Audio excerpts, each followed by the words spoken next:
Welcome back to 33 Dreams of Indy. We're joined today by Colin Kaminsky, coming off a strong run, a very, very strong run at WeatherTech Raceway, Laguna Seca. Colin, how are you doing, and how have classes been going back at University of Pittsburgh? Did you miss much? Yeah, good, Rob. Thanks for having me again. Yeah, like I was just telling you, I'm actually on the middle of campus right now. Just got a class about 15 minutes ago. Yeah, and already back in the swing of things. I've had some homework to do, and a couple of tests coming up actually starting next week. So already back in the swing of things. I mean, I missed 6 days for Laguna Seca there, so lots to do. Yeah, for sure. Jump right back in. Let's jump into the race weekend. Race one, you started fourth, finished third. Yeah. Actually, probably one of your better drives of the overall season. And then race two, you started first and finished third. Walk me through the double podium weekend. Yeah, I mean, obviously you can never complain too much about a double podium. Two third places was really good for us, but obviously there was things left on the table that we didn't capitalize on that we should have. I think first race, was really good.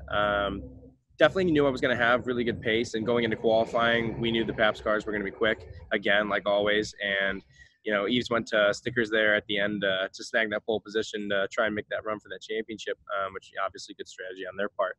So we knew we were going to have good pace and have a good race. So just kind of sat there right behind Eves and Hunter, and realized I was watching a fight for $350 grand in front of me, just kind of trying to stay out of it to benefit both of them. Because obviously my competition, Rasmussen, was in the lead at the time, trying to get away and run away with it. So I was just sitting behind them, not doing anything stupid, and ended up getting Eves into turn 4 once Hunter finally got by. Just kind of made a nice pass once I realized he was going to come out of the corner slow, and walked away with that third place, which was good points for us. And then second race, it just let me go back to the first one for just a second. And you brought it up. It was one of my questions. How much did it play on your mind that you were in the middle of the wash that was going on of the championship battle? And especially that does lead into race number 2 when you were battling with Eves. Were you really consciously thinking about that? Yeah, absolutely. This series, we're so lucky to have a chance at, winning a scholarship to move up to where when it comes down to like this season, where it comes down to 2 guys and they're battling for the real prize. Obviously, there's pride in winning races and there's pride in getting finishing positions, but coming down to who I am as a person, I'm not gonna, do something dumb to jeopardize a real chance at, them improving my career when I had the same opportunity and just, fell short a little bit here. So I think when I really realized it was when I was heading down out of turn 11 and Hunter and Eves were side by side and I got a good run, and I could have, forced a 3-wide situation or even maybe passed just Hunter, tried to get Eves or something like that. I realized I could have forced something, but I'm not going to help those guys out and just let them fight. Yeah, I would personally take it on. I'll show you that you can pass on this track. And dive it on in there and dive bomb it. Thought about it, but yeah. So race 2, I talked with Braden yesterday, and I brought up to him that, did you know that Colin played hockey? Because he gave you a little hip check there as he was going by. And I said, looked like clean racing from my vantage point watching on the screen, but I knew I was going to get your take on it and how race number 2 went for you. Yeah, I mean, the start was good at first, and then I made a mistake to roll a little too much speed through the corner, and I was worried about due on my outside, was trying to essentially do what Eves did the first day. Protect the inside and then worry about the outside off the exit 2.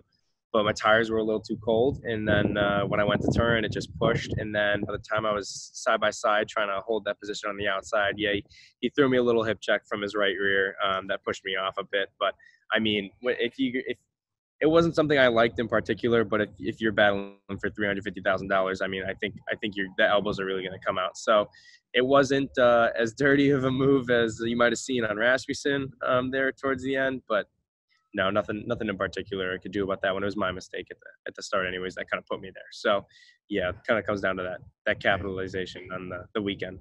He was reflecting on it and knew exactly what the scenario had been the day before and what he had to do going through it. So that was something that he was very conscious of in the positions that he was in. It was funny. He did indicate, and you can others can listen to the interview, but he indicated he didn't want the team to tell him because he hadn't slept well the night before as to what the points were. Yet he could give you to the spot where he had to be and where he thought Hunter was going to come back to, all of the different parts on it. So speaking of sleeping on it, go ahead. I was going to say just everybody was definitely doing the math that weekend. I knew that if Eves didn't win and Hunter was able to finish 7th, that Hunter would have got the championship, and everybody was playing. I definitely think doing the math and playing out the different scenarios for sure. Yeah, we just didn't have a little box on our screen that said points as they run. A little live one. That would be nice, huh? Yeah. Hey, if we keep promoting the road to Indy, maybe someday. Yeah, maybe we'll get there. Yeah, my one of our tech guys, an engineer, ran an entire logarithm and had a spreadsheet of which point differences you could have and everything. So he had every option. It was crazy. So we were definitely doing the math, making sure we could do everything we could. What was it like sleeping on the pole position and knowing that here was this final race, and how many times did you replay lap 1, turn 1 in your head? Honestly, not that many. It was more or less I knew what I had to do.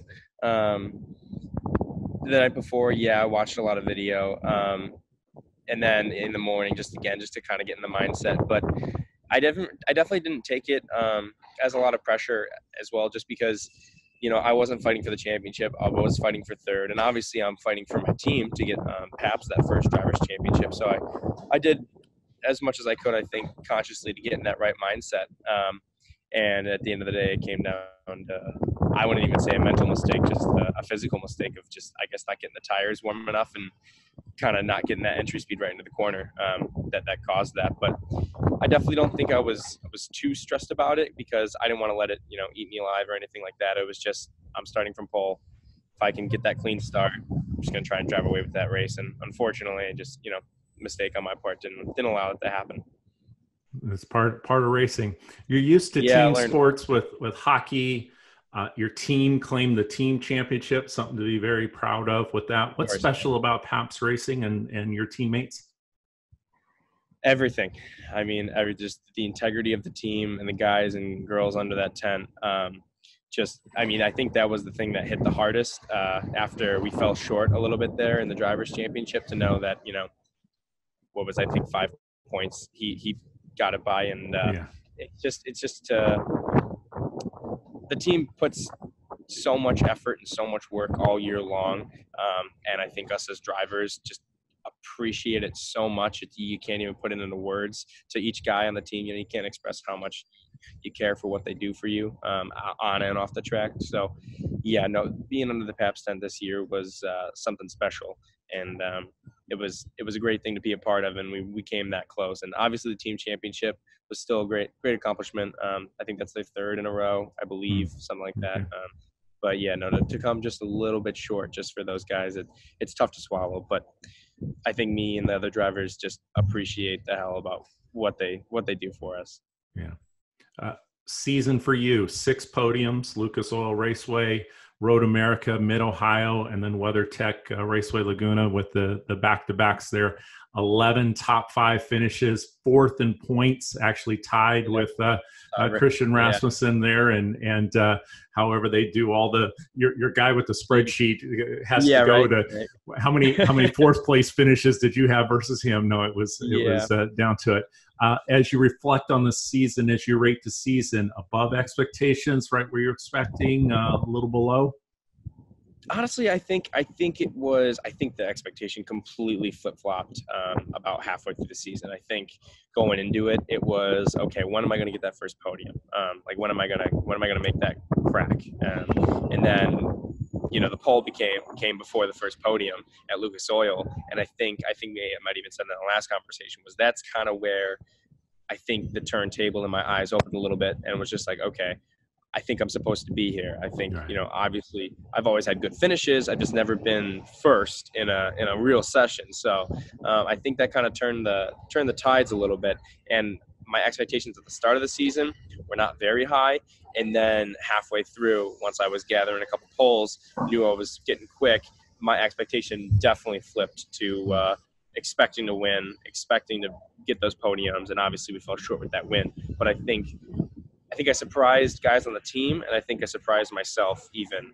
Just totally, yeah, from beginning to end, I think the expectation kind of flipped a little bit, and I definitely exceeded it just a little bit, and then also towards the end there maybe didn't. So it's been real up and down, I'd say. If you could change one thing about the season, what would it be?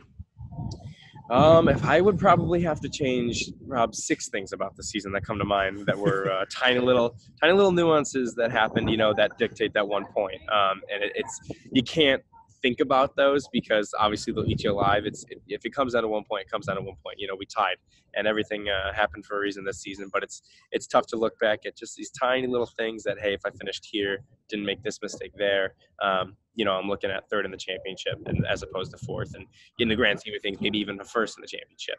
So, yeah, there's a lot of little things that it can boil down to, but you try not to think about them because it's happened, it's in the past. You just got to keep looking forward. I had the same conversation with Christian about 4 races, that if we could take those 4 races out or give them an additional 20 points. So it does work out that way as to racers' luck or just where it happens to fall. And also the timing of USF2000 going out at different times behind different series, behind different types of tires. And while we're working on that video board that we're talking about, we also need the little dot as to whether or not you're starting on new tires or used tires, because that makes such a big difference. And they do a good job of announcing it when they have the opportunity to do the grid walk. Yeah, sometimes it's tough. Like obviously that came to that was a big factor in that last race there, as you can see, because Eve's starting on old tires as opposed to some of us on stickers based on the tire strategy they ran in qualifying. That information definitely proves helpful. But yeah, obviously Eve's had a remarkable drive on a real old set of tires there. So now we off season. We turn to the off season. Seat time plans that you have. Chris Griffiths Memorial. What's your plans there? Without divulging anything, I'm not to that point yet. Yeah. There's some things in the works, I think, for us. Obviously, after having such a successful run with Pabst, if I could figure something out to be back with them, that would be great. It's all going to come down to budget, so we don't know where that might come from. I got some things in the works as well to try and find that, but it's ultimately, going to come down to that. So some ideas, some conversations happening, nothing set in stone so far, which, if Chris Griffith's going to happen, looking at my calendar here, September 26th, it's going to come pretty quick. So we're going to try and find something to keep my butt in the car, I guess.